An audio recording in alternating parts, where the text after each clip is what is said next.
Hello from my Comic-Con Trek Vegas sandwich of time. Today on Trekland Tuesdays Live, number 361. Wow. With me, Dr. Trek Larry Nemecek, coming at you here from the heart of Trekland for some sanity, clarity, and the big picture in all things Star Trek, or a bigger picture anyway. Hey, if you are just joining us for the first time, thank you for your patience today. We are here. We are taking a breather between the big two con events of the year for Star Trek, especially being back to back. And I thought I'd take a breather with you. Maybe a sane person would have taken the week off, but here I am nonetheless. Hey, look, if you are joining us later on YouTube, please go ahead and leave a comment also as well. Hopefully I'll say something that'll poke you, make you want to say something. All right, and it is Trekland. I am proud to say Trekland is the home of, yes, the Trekland Treks. You can make a customized away mission to real-life Star Trek location sites here around greater SoCal, and I mean greater, from halfway up the Mid-Coast, Suncoast Winery, all the way down to, well, yeah, we could technically get down to the other one of the three Picard vineyards from All Good Things is down by Temecula. Anywhere in between, we can pick four and get there in a day. I'll be happy to take you, concierge you, all of that at treklandtreks.com. And of course, well, we've got our Patreon folk. I want to thank them here as well as we get started. Yeah, it's that time of year. Usually, now normally, there is a weekend between the two big cons. This happened about 8 years ago. And we said, I thought we passed a law. I thought we all signed a document that said this would never happen again.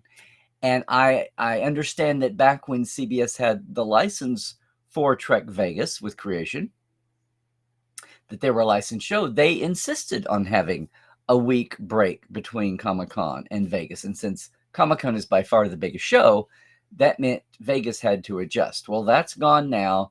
They're here, and I understand that next year will likewise be a no rest for the weary in between. So I got home Sunday night from San Diego, down the road, sure, but still. Yesterday, today, and then tomorrow I will be off on the road to the Rio. I always want to sing, off on the road to the Rio. Yeah. So as I predicted, as we said, as we called out, there was a ton of news coming out of San Diego, starting off with. And again, if you're with us today, sound off, let everybody know where you're coming from in the chat. How's the weather? How's the trek? Where you are? How things are going? Because this is kind of the peak season of Trek news and info. And, you know, legendary Hall H. Here's a personal take on all this, gang. The last time I was in Hall H was when JJ rolled out Zach Quinto and Leonard Nimoy to announce them for Star Trek 09. That was 2007. That's when we still had a functional StarTrek.com old school, and we were all there covering it up in the press bullpen, yada, yada.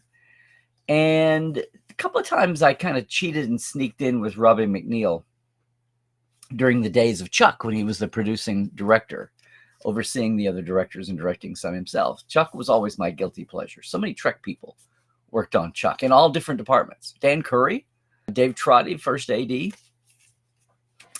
and yeah, Mary Howard and Brad Jacobian, but none since then. It's not worth putting up with the mess. A lot of the fans I know, they've refined it. You used to have to camp out overnight, which was insane. They don't clear the hall. So if the franchise you want to see is not until 4 p.m, you've still got to get in the room, and you eventually make your way down closer. Was the old school way. Now they have a whole thing with getting wrists in advance and a time thing, and it's made it a little saner, but it's still crazy to get into Hall H. And I didn't have the time to kill to mess with it. Even when I wasn't at my busiest, I just couldn't see setting aside 4, 5, 6 hours for that on Friday night and Saturday morning. So this year, first time in a long time, I actually worked the convention. I actually worked Comic-Con, and not just for myself. So because of various circumstances, nobody from the Trek movie team was able to attend in person. There's plenty you can do remotely, but actually being there on the ground and maybe taking some shots. So Tony over at Trek Movie asked if I would sit in, record the shows, and take some pictures. Didn't have to file anything. And I did. So that was, after 15 or something years, I got caught up with the Hall H madness, and I even videoed a little bit, sent a live Instagram out from us waiting in line with some of the people who were not going to be on the stage, but were in attendance. And of course, there were 4 features. I know by now you've seen the news that came out, and we had the 2 knowns, right? We had the Strange New Worlds. We had the Lower Decks kind of opening salvo of Last Hurrah.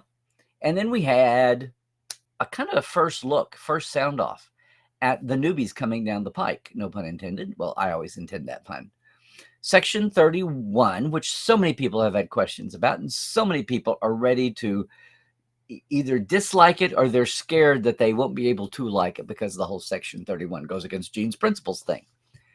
That and Starfleet Academy, which people have been cautiously interested in, hopeful for.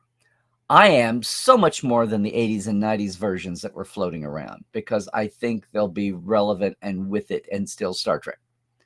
And we've seen the Holly Hunter, Paul Giamatti, and then all the cast of the young cadets coming out, many of whom were there. If you haven't seen the trailer of all of them on a Zoom call when they actually tell them, it's the live reaction when they got the part, which was a little unorthodox, but they did it anyway. One questioner asked, how'd you ever get away with that with their agents?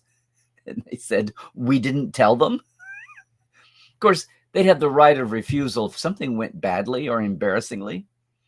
They would do an after trim. But up front, they kept it honest, and it was really endearing. Each of these 4 flavors of the buffet took up an hour-and-a-half panel. The weird moment, and this made as much sense, was there was a 5th story coming out that none of us were ready for. And sitting in the room, the moment when, and they're being meta and sarcastic about panelese, when the Lower Decks bunch troops off, and Justin Simeon, who's behind some of the shows that are out right now. Dear White People is one of them. It's a hit right now, sitcom, modern comedy. He was the MC. Interesting choice. Okay, I get it. But the reason he was actually there the whole time moderating was so goofily awkward that we all thought it was a prank. Was the news you saw eventually was that he and Tawny have a development deal for a comedy, the first live action Star Trek comedy that is in the works, but is still in baby steps. They have it roughed out. It's going to be a resort on Risa.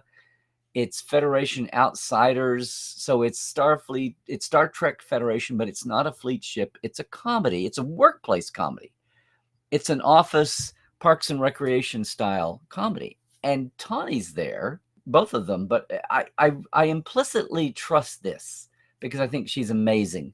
All the things she's done, and I say that for all the things she's done, and then I watched the way she almost single-handedly saved and wrangled a live Star Trek Day show when apparently no one bothered to hire a stage manager.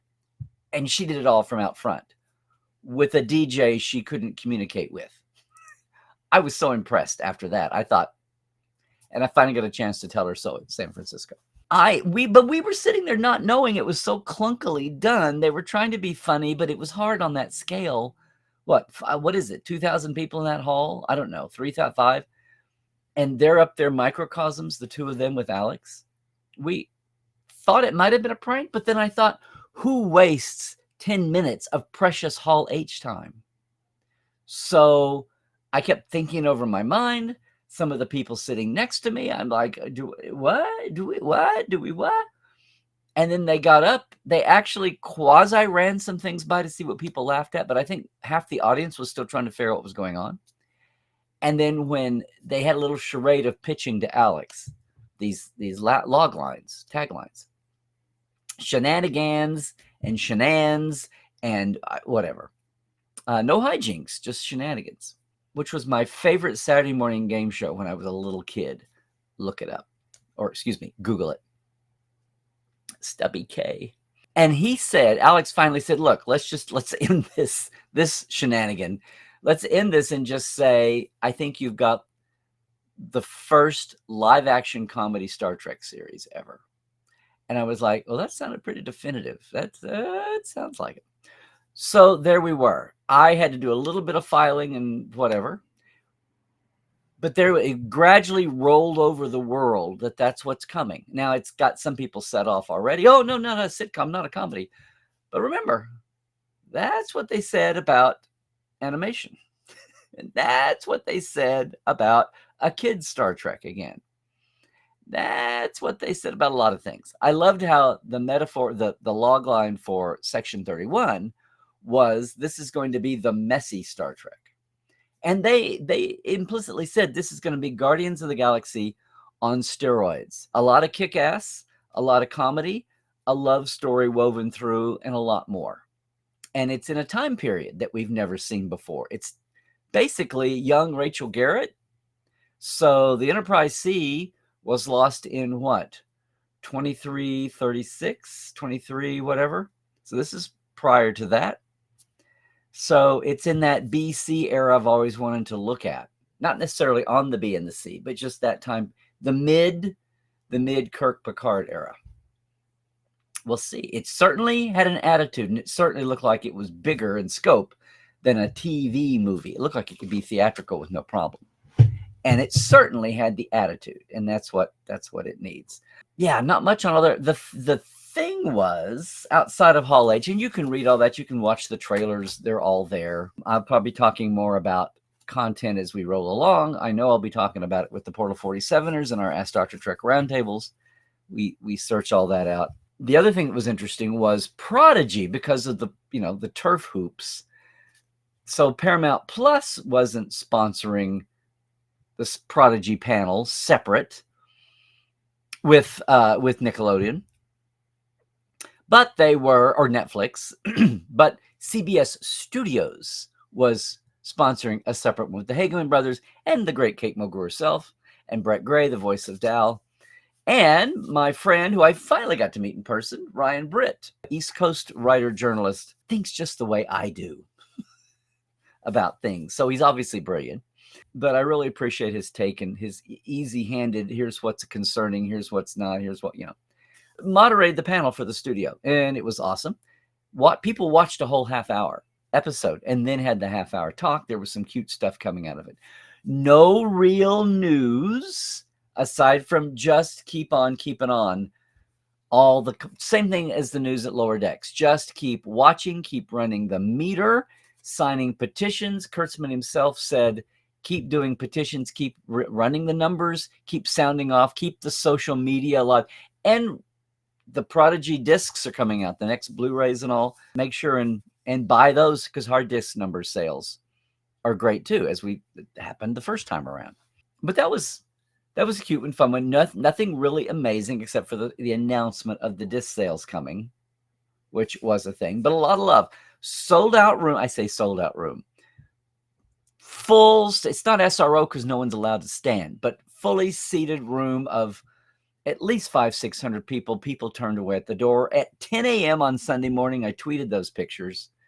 That was a full house. Hall H was full, if not all the way full. For one thing, there's always people back there for the next things in line. So Hall H is almost always full. But the other interesting bit was Saturday evening, 5:30, 6:30, people have been waggling for ages about what the heck was this Star Trek Doctor Who panel with Alex Kurtzman and Russell T. Davies, the current big man for Doctor Who. Tongues have been wagging. Well, the ultimate upshot was that there was a crossover announced. The game company that has a license with both Star Trek using Lower Decks characters and Doctor Who, kind of an animation style for both. There's a crossover game announced. And you can catch all the details for that. But people were wondering about something bigger, i.e. live action. And I knew if it was that big, it would have been part of the Hall H. Or there would have been a crossover. There would have been buffer time. They would have scheduled Star Trek and Doctor Who and then had a buffer time panel in between for Kurtzman and Davies. So when it was Saturday night at 5:30, in a much smaller room, still sold out, I say, still all seats taken. And there was a little bit of a nervousness, but people were still thinking, what? Now, there was a pop-up museum, the way Star Trek's done recently, that CBS has had, with Who and Trek costumes and props. It was very, very nice, sweet. I've got pictures. I hadn't even posted them, but you've seen them online. Nothing really earth-shaking there aside from the Dusty Able poster with Who and Trek combined. And actually, the best crossover of this might be the little video feature that they did. Every other moment is a Who, a Trek, a Who, a Trek, a Who, a Trek with a narration. And it blends seamlessly. Who and Trek are the two optimistic, non-dystopian franchises out there for futuristic, even idealistic storytelling, right? Aspirational. It's just that in every other franchise, they're aspiring to get out of the shithole they're in. And in Trek and Who, they're aspiring to bring their gleaming utopia worlds of understanding and diversity to those who don't have it yet, and fighting to make sure their own stays clean. So yeah, Section 31 is the messy one. I love that. So it was an interesting talk, and I need to go back to the transcript. Alex even got her, they both even addressed, they had lots of fan questions come up. Mutual Admiration Society, as you expect. It was some fun questions. I think you've probably read all this, but the ones that stuck out to me were asking each one what they would like, if they'd like to write a story for the other franchise. And Alex kind of pulled a Rick Berman and kind of did oh, well, there's so many. And then he kind of got gigged and he's like, oh yeah, you'd say that. And he said, no, we'll do one. He says, I'll do. He says, Russell says, oh, I don't think we could afford you, Alex. And Alex says, I'll do it for free. I was like, okay, that's on video. That's on tape. They asked Davies what he wanted, and he said, Borg. Borg all day long. Oh, I want to do a Borg story. He says, and I know it's hard to do because it's increasingly harder to wrangle, like, what is the next thing you can do that hasn't been done already? And it fits. And what era are you doing it in? But he wanted to do a Borg story, which was cute. And they ask each other their favorite captain or doctor. And Davies said, well, until a couple of years ago, it wouldn't have been this. But as of the last couple of years, it's Michael Burnham. And I was like, okay.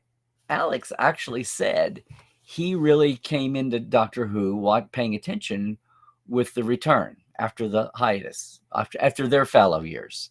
And that he said Eccleston, actually. And he had a personal connection. And then he said Tennant, of course, but he really likes Judy right now. So, okay, an actual answer. Anyway, it was a really intriguing panel with people sitting on the edge of their chairs the whole time. The game announcement finally came. And then Russell, who has no fear of live mic situations, kind of grabbed the mic and said, look, everybody, I know you'd all love for us to say this. I'm paraphrasing. You would love for us to announce a Who Trek live action crossover. He said, and there'd be nothing more, awesome than we would love to announce it too. But we're talking about two large entertainment empires who would have to be happy and their attorneys. But he said, never say never. He says, who can make that happen? You all. So he did a big, fans demanded. And yes, there was the, I guess, IDW comic crossover 10, 12 years ago with Tom Baker's Doctor. What is it? Is that the fourth Doctor? That hasn't been interrupted by Duran Ballard. Oh, no, wait, that's Dax hosts. There hasn't been an interrupted new companion host. So that was interesting. They had the International Day of Friendship they've started between the two franchises. Really cute question askers. One guy in a Star Wars thing said, can I crash this? So that was interesting. It had a lot of intrigue, a lot of people wanting to ask questions. I didn't expect anything, again, because of the venue. If it had been that earth-shaking, they would not have had it in a little 600, 800 person room. But getting in and out of those was fun. Then we had our own two panels. I hope you saw on my socials. Thursday, I did a Roddenberry panel about the next generation gap, about fandom gaps and entry-level shows and too much canon and how do you all that. We had a lot of fun. We had a sold-out room then. We had a line turned away on Thursday. That was, I think, It was at least 300 folks, maybe 500 in that room. And then Sunday, we had a huge panel. Myself, John Champion, James Kerwin, Elise Pearl, Olivia Youngers, and Ryan Britt. Almost had too many people. I worry about stacking panel on the future of the franchise against the future of streaming. Who should be served? Who's not being served? What does it look like? And again, we had some great questions in the audience. So my main goal was to not burn myself out for Vegas. And here's the thing. Overall, I kept looking around since pandemic, storied Comic-Con San Diego and the adjacent Gaslamp District, which makes it different than any other con that I know of. Vegas, like New York, it's a pain to go out anywhere else, but the Gaslamp District is all these nightclubs and restaurants and diners. And a lot now of the con as Comic-Con is a nonprofit, San Diego, and they have spread out things to the lobby con, basically the glorified lawn and pop-up areas. And they encourage people to go in and rent diners and restaurants and do that, use that. A lot of the places have parties that are off-site night, all the evening and industry parties. So there's a lot of dispersal the last few years when things were getting crazy toward the 2010s peaks. But even then, I still feel like, and I have not got to check in with everyone, some of the vendors on sales, but I still feel like between the floor at the exhibit hall and the Gaslamp Main Street, 5th Street there with the adjacent streets, but when you first come off, and cross over, it still felt a little underwhelming, under the numbers of even a year ago. And maybe that was just smarter dispersal. Maybe that was in part due to something. If there was anything controversial happening this year, it's that there was a lot of talk, local talk, that now got picked up about how Comic-Con San Diego has one more year of contract with the convention center down there. Now, the thing that people in the industry and fans love about that is because San Diego tends to be, it's right there on the bay, so it's cooler than almost anywhere. It was a 20-degree drop from here down to San Diego over the weekend. It's right there on the bay. It's scenic. You get cool breezes. It's usually not so humid, and even when it is, it's less humid than it is anywhere else. And the fact that if you're in the industry in LA, it's like a lark. It's not like you have to fly somewhere. You can get in your studio limo and you can get 8 people in and all, or, whatever, a bus van. Everybody can get in and go down in caravan. And you can have a life. If you go down for the day and your show is promoted, you can go back. People love to take the train down. A lot of fans do that. I've done that more than once. They love that for that reason. And I don't know, before the pandemic, 8 years ago or so, 10 years ago maybe, there was a lot of talk about moving because of being the convention center was not expanded enough. And the answer to that has since been to move out in the community, use other venues, even things like libraries, theaters, all the adjacent big hotel ballroom rooms are being utilized now.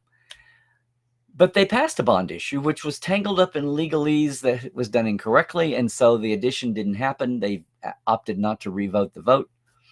And now that's coming up again. They're still cramped, but now there's a backlash against apparently a lot of the hotels. All this happens with hotels that give up a block of rooms, half their rooms, to go at a discounted rate that's the same everywhere, a percentage discount, so that fans can get in at a decent price. And they have now what's called Hotel Palooza, where it's as bad as trying to get your tickets, if that's how you're getting them straight up, in a lottery, online lottery. And people get closed out in minutes, even with the 30 or 40 hotels. It seems as if this year, apparently, fewer hotels are participating. And the con supports this far-flung hotel system by running bus routes. So there's all the different colored routes that go, they figure out where the hotels are and they figure out the best loop times. And it's free. It's there's each bus has 4 to 6 or 8 hotels on a stop. They consolidate hotels. But it gets you down there. So you can be 10 miles away, 5 to 10 miles away, and still get down without a cost. And they run way, way, way late, especially on the weekend. It's been the system forever. But apparently there's fewer hotels participating. Fewer hotels are putting into the room block because they want to charge out the wazoo for more of the rooms in their stock. And there's been a backlash apparently this year to the point where the convention has one more year in its contract, and they've outwardly, if you hear this talk, this is what the core reason is. They're talking about moving if they can't get the hotels to get back in line and basically stop gouging. It was very personal because the group I always go down with are Wednesday, Thursday, Friday, Saturday, 4 nights of hotel, a 10 to 15 minute tram ride away. We got to use the trolleys, the fixed rail trolleys that San Diego has, not the bus routes the con provides, but it's a 15-minute Old Town. And if you're familiar with the area, you may know exactly what I'm talking about. We had 4 nights of hotel that were basically double what my 5 nights at the Rio are going to cost in Vegas. That's emblematic of what's going on. So where that leads, again, people love San Diego because it's not LA. It is like a vacation, and it's not Vegas. It's not Vegas yet again. And I'm saying that for the whole industry going up there. Trek folks, that's where we go. It's even as a legacy of the experience that's not there anymore. And where they would have it in Vegas, if they would take over the convention center up by the old experience in Rio, Hilton, I don't know. But that's one of the things being floated. And, people chatter, like they chattered 18 years ago about the move then. What happens, we'll see. And it wouldn't move again until 2026 would be the first one up. That's the chatter out of San Diego. Lots and lots of people for Trek making a bigger impact than ever before. More Trek cosplay, just randos Trek people wearing uniforms. Lots of lower decks. It's kind of the standout because of the white stripe. But every year has seen an increasing fan turnout for Star Trek. And again, we had on Thursday and Sunday, we had awesomes for our little panels in a feeding frenzy. So you can see I'll post some more photos. I had one moment in the Hall H panel when they showed the Section 31 trailer.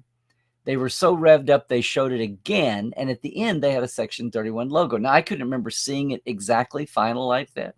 So I was going to click it. You could take pictures of the panel. We could all do photos, but you were not allowed to film the videos, which in hindsight was kind of crazy because within 15 minutes, 10 minutes, those videos were going to be on the internet. Hit a button and go. The crowd in the hall live got to see them first. But at one point, when they ran the Section 31 trailer a second time, I was going to grab the title card at the end. I didn't care about the stuff. It was booming by too fast anyway to make sense of it. And I was waiting with my camera up, waiting for the end so I could snap it when it came up. And within a minute, there was like a 2-seat gap over here, and woman was leaning over saying, "They're asking for you." And I look up at the end, and there's a guy standing at the end of the row. And I was like 6 or 8 seats from it, but it wasn't full. So I put my stuff down, come along, and I had my camera in my hand. And the guy says, "I saw you videotaping during the trailer." And I'm like, he says, "There's no videoing allowed. I need to see your camera." And he wasn't beating me up. And we were standing in the dark-ish with the panel still going on, trying to be quiet in the middle of 5,000, So the only people that saw it were the people within 3 or 4 yards. So, and the people directly behind probably. So I'm like, I'm sorry, like what? Like, were you not allowed to take a still of the font at the end of the trailer? For one thing, I could care less. I have enough to do without videoing trailers. I know they'll be on the internet in 5-10 minutes. Like, what is the point? Anyway, he says, "I saw you." And I said, he said, "I need to see your camera." I said, here, fine. I said, I took the still of the font title at the end of the thing, but I said, I don't video. And he said, "Da-da-da." I was so flabbergasted. And we flipped through, and he goes, "Oh." And it was like, it just totally threw me. And I flipped through back and forth. He goes, "Okay." After I did for about 30 seconds, he goes, Okay, I see. Oh, it's okay. I don't know what he said. He didn't say it's okay. He says, no, I see. No, those are fine. Those are fine. Those are fine. And I said, here's what I did. I said, here's the font title card at the end. And he goes, no, that's okay. I said, I thought that was fine. He goes, yeah, that's okay. That's okay. And I'm going, it's because I had it up and I was waiting to click right on. That's why. And there was no still image of it. It was only at the end of the trailer. Anyway, it was a little shaky. And plus then you become aware that it's like when you're pulled out in the line at an airport or a cop pulls you over, then it's like you're aware that a 5-person radius around you is all looking at you. It's like, what did you do? What did you do? And Trevor and some of the Roddenberry people were sitting right in front of me. And I'm sure they're like, Larry, what have you done now? I was like, I haven't done anything. Anyway, that was a throw moment. I lost about half of the academy set up with Noga and Noga Landau and Alex. I lost my train of thought there, then got back into it when they started introducing the cadets. Anyway, that was a weird moment. All that to say, I was maintaining health to get to Vegas. And Vegas is coming up. And that's going to be interesting. A few tweaks this year. The side stages are going to be a little different. More creatives than ever before after I've begged and begged and begged for years and being a part of that. So yes, anxious for lots of folks from all the eras are going to be there. I need to post my square, but basically I have an hour with Sandra Pillar, Michael Pillar's widow. I haven't even had her on Portal 47 yet, and this is going to be interesting. And I have one of two. I'm so thrilled with this. I lobbied for years and years. No one would listen. We finally got Andy Kindred on stage, Gene Kuhn's former assistant, also hooked in with the civil rights movement in LA as a young woman helping out and driving and assisting. Just amazing. Had a career and a life already in radio by the time she got to Desilu as a diversity hire. But then, oh boy, made so much of her time and was a protege to the late Gene Kuhn.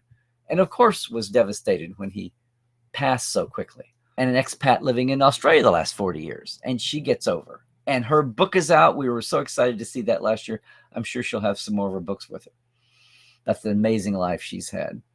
But I have an hour with Andy to talk about Nichelle and Sandra. And then we'll do State of the Trek. James Kerwin and I are going to do canon smoothing again. The canon smoothing to The Wrath of Retcon. And I think I'm on a nonfiction writers panel over at the stage that Mark Altman's put together. The Trexperts have taken over the DeForest Kelley secondary stage and got a lot of backstage creatives only after I've been lobbying and others have been lobbying for so many years. So many folks. The schedule, I have to key it up there. So Ryan and Anne Marie are running the third stage this year, working around. Bonnie Gordon is hosting, and Ryan is hosting some of the regional cons. They're trying to float and see how that goes. I think people are excited for the Dallas and then adjacent Boston, adjacent New York, adjacent DC. The Chicago one is up next. So it'll be, the same but different for Vegas this year. I'm doing more. Then, of course, we'll have our Portal 47 live dive, and we'll be talking about the day tours, Trekland Treks, and talking about Portal, and just, talking about everything. And the nighttime events, things off campus are happening. So I'm ready. I feel like I'm halfway escaped with my health. No COVID booms, but there's some con crud going around from San Diego.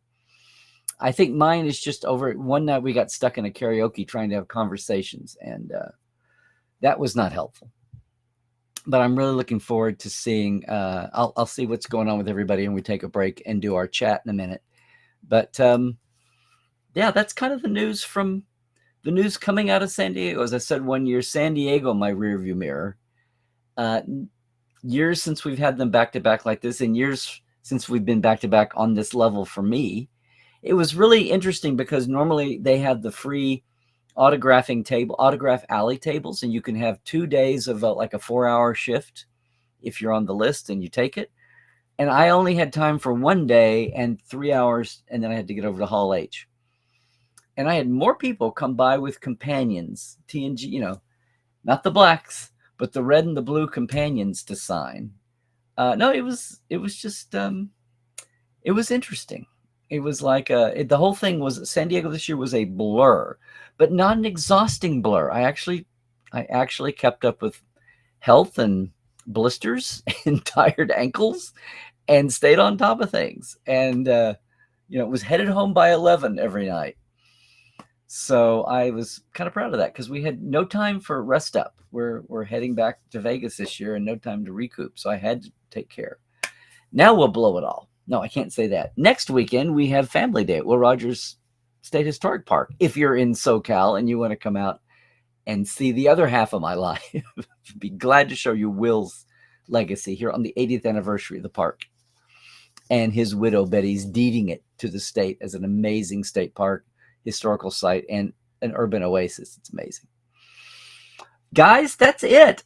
We can talk about Vegas coming up. I know a lot of folks are already in Vegas. You're watching the socials. People are landing. It's fun to see people get there on Sunday and scout out everything.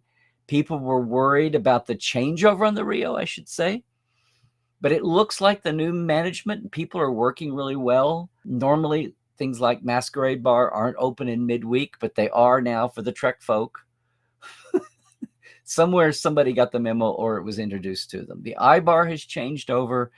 The old All-American Grill that I was called the Rio Denny's is no longer the Rio Denny's. It's upgraded a little bit. I hope they haven't priced themselves out into oblivion. But the Shutters Bar, the Library Bar, the Shutters Bar, the Library Bar, the Masquerade are still what they were in the convention spaces. The Ipanema rooms are remodeled. The Masquerade rooms aren't. We'll see what happens. We will see what's going on. And we'll see what all these tweaks in the inner workings of creation mean. Anyway, if you're there, I can't wait to see everybody. Come by the booth. I'll have some we didn't get to launch full bore, but there's a soft launch for the big Geek Nation Tour next year. I'll have information about that. It's on the site right now. You can get the link on my site to go over there right now. But we'll be talking up Portal 47 and Trekland Treks and all the podcasts, et cetera, et cetera, et cetera. So that's it, gang. If you are leaving us right now, hang on if you're on live, of course. And we'll get back to chat here and we'll dive in. If you're watching us later on, though, on YouTube, love to have you here live some Tuesday if you can. It's nominally 8 p.m., 1 p.m. Pacific, 4 p.m. Eastern, and then 9 UK time, 10 Central European. Love it if you could join in with us. And if you can't, make sure and give a watch and sound off on the comments below right now. Otherwise, everybody, just a quick reminder that I so appreciate. This is last month's Patreon folk, okay? I have not updated for August yet. So just another shout out of thanks to Diana Hopkins, Jesse at Crusher Convo, Lawrence Todd, Halbeard Gunnjonsen, Justin Porteous, Galinda Bruton, Josh Patton, Pranakasha Productions, Chris Jiggins, Keith Rombach, Comedy Forecast, Andrew Drzymski. And our TTL Live Wires, Rob McLean, Byron Bailey, J.R. Poole, Alan Hoensi, Dave Gregory, Greg Wickstrom, Casey Shafsky, and the big KS. Yes, not on the list, but he will be next month. James Kerwin up there in the TTLers too. What am I talking about? It's my simple Patreon gang. Just $5 and $10 a month. Boom. Patreon.com/Trekland Live. Hey, it's not quite the end of the month. You can still get in and be in for August pop up. It's $5 and $10. It's a shout out, and then it's shout out and access to our early day Portal 47. I say early day. I mean the last 5-6 years, the last 8-9 years of all of our great behind the scenes interviews. Many of whom are people you've never heard from before, much less seen their personal pictures. All that stuff. It's all what makes the Portal so great. And hey, it's Tuesday. That means there is another great Trek Files up with a new guest, Dr. Barrett Caldwell, who is a professor of aeronautics and astronautics at Purdue.